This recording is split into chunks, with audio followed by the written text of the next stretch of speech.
Hey guys, it's Marco and Jamie here, Fully Loaded Cars, and welcome back to our channel. This is a Mitsubishi FTO. What was it? Myvec. Myvec, that's what it is. Yeah. Myvec is, there's two different types of these cars, and this one's the most desirable one. It's like a VTEC. It's got a variable timing. Model is it a manual or automatic? It's an auto. I'm pretty sure. Oh, it is an auto, yeah. Because he asked for a manual conversion. He did. He did ask for a manual conversion, so we have broken a couple of these in the past, so we might have a manual gearbox set up on the shelf somewhere, so we might convert it to a manual. I don't specifically remember seeing them a lot, but I probably ran into a few. One of these on Gran Turismo? No? I did. But yeah, the new ones, and not the old ones. I think the new ones. I had a PS1 and a PS2 and all that. I think the first Gran Turismo, there was a white one of these.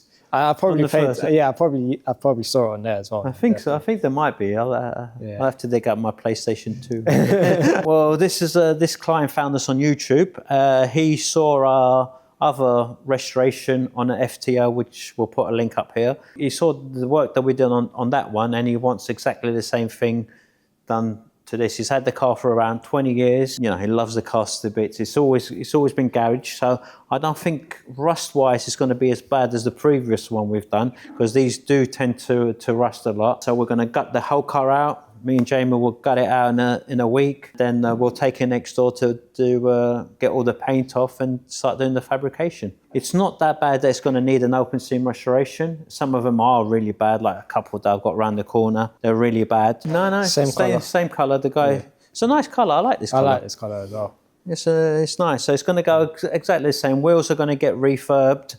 These are aftermarket wheels. So he's in two minds, either to refurb these or to get new wheels. If we do get these wheels refurbed, we'll put new tyres. It's going to have new brakes, new suspension, ball joints and bushes. So it's going to be completely restored. Jamie's going to take all the suspension, dismantle it, get it all blasted and repainted. Yeah, we're just going to get parts as needed. We do have a couple of shells around the corner if I need to get panels off, so pretty much gonna go back to how it was without rust. Yeah. It's just gonna be the same car, but new. Better than what it came out as from the factory. Yeah, we'll get all the things like the wipers. We'll get them all blasted. Like, even though we've got a budget on this, we're not going to cut any corners. It's still going to be to a high standard. Yeah, and we're just going to try and knock this one out of the park really quickly, because we want to go back to our projects like the TVR that we're doing. So turn around in 3 months. So on the clock, 3 months. Yeah. Don't hold me to that, but I've got dodgy knees. But yeah, we're gonna try. We're gonna do our best. 3 months.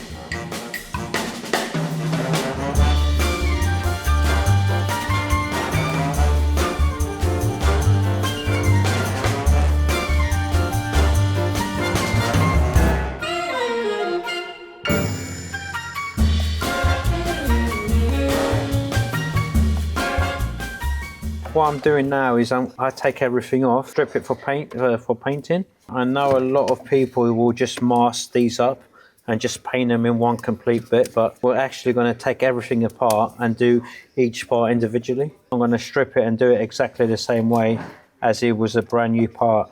It takes a little bit extra time, but it's going to be a lot cleaner. And these bolts are all rusty. To be expected.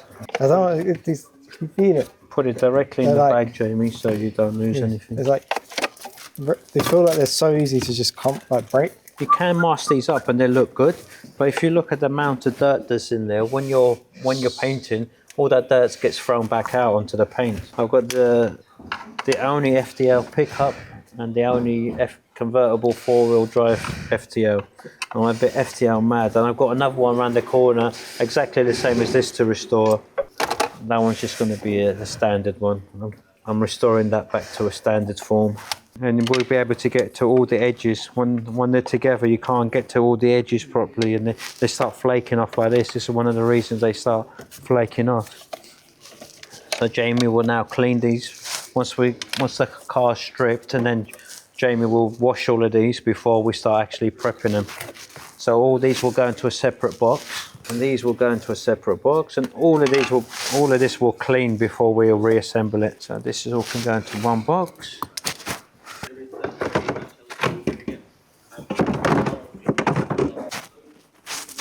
my box. I said there was a door panel, but it was whatever Marco said, so it will be. That one cap's missing off already. Okay. You got one here, Jamie. One here. You got, take this cap off here. Yeah. There's another one under there on the side. Okay. And then it just, the panel will pull off. Speakers have seen better days. Well, yeah, I'll replace that. That needs replacing. As we're stripping, I'll be making a list of everything we need, and we'll be ordering parts as needed.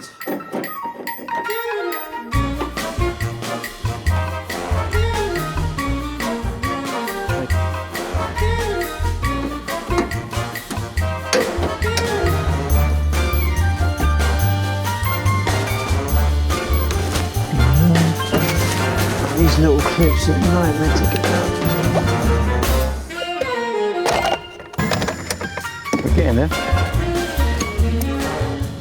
The only thing that's going to slow me down is Ishmael going to Turkey for a couple of weeks. He's working on a TVR chassis. What happened here? Position is there. Just to only. But the height is too low, isn't it, Bubba? You know what? You know why? If you want to see more and see the discussions that we have behind the scenes on how we're going to build things and the techniques we use, link in the description where me and Ishmael talking about more of the TVR. The only thing we might do mechanically wise, apart from suspension and all of it, is I think he wants a manual conversion. He said he already replaced the gearbox. He's already replaced one, so because they go into limp mode. He doesn't love limp mode. I think he says it's got like 160. What's that? This one. They're close to 200. Is it? What horsepower? No, miles on it. Oh, this one, 160. He says. Yeah.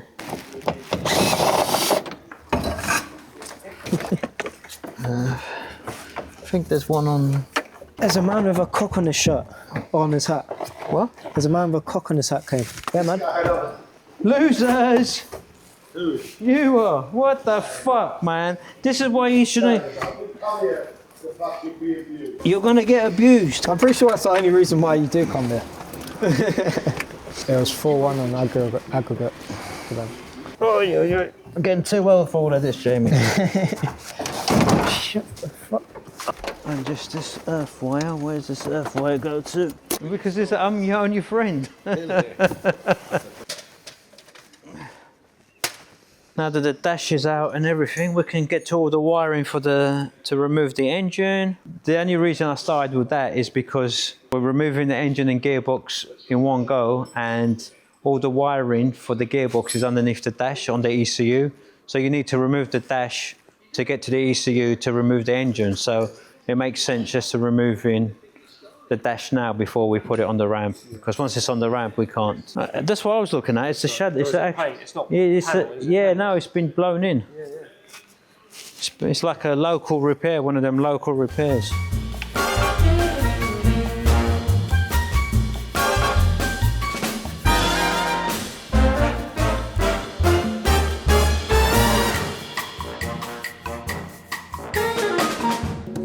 Hey guys, just a quick update on the FTO restoration. The plan was to have the engine and suspension off yesterday and have it on a trolley. Unfortunately, I did not succeed in doing that.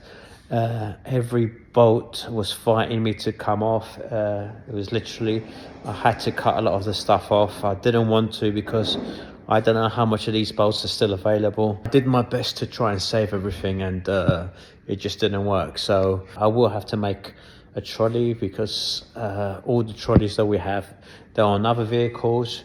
So yeah, if I get a chance, I will make the trolley today as well. But I seriously doubt it, the way things went yesterday. But yeah, just a quick update. It's all right. These sides are coming off nice and easy though. So that should be, these sides and both of the sides today should be done. I can get started on the rest of the rear. There's nothing there, it's just the shell, hollow shell. Got all the sound deadening and stuff out as well while I was doing the panels, because we took all the panels off and I was paint stripping those and getting those ready for primer and primering them.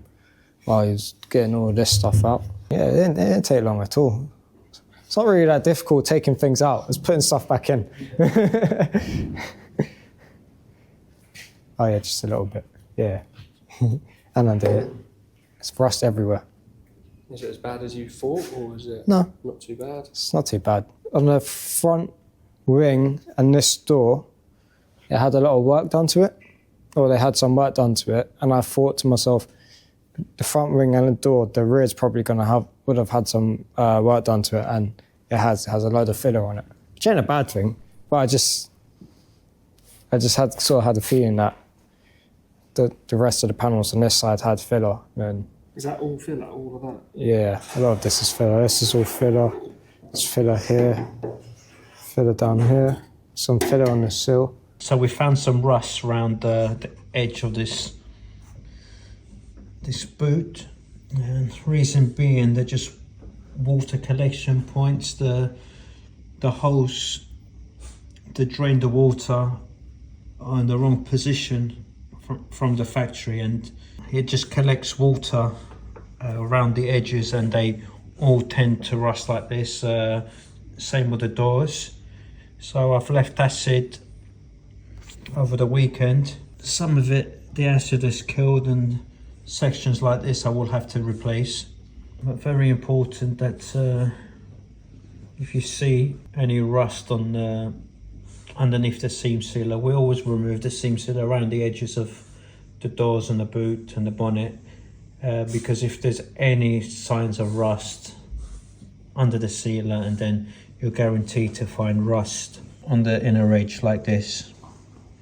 And if you don't treat it now, and then it won't be long before it comes back up, and all the good work that you've done previously will just be for nothing. So check, double check, and do what's necessary to remove the rust. Happy customer is a returning customer.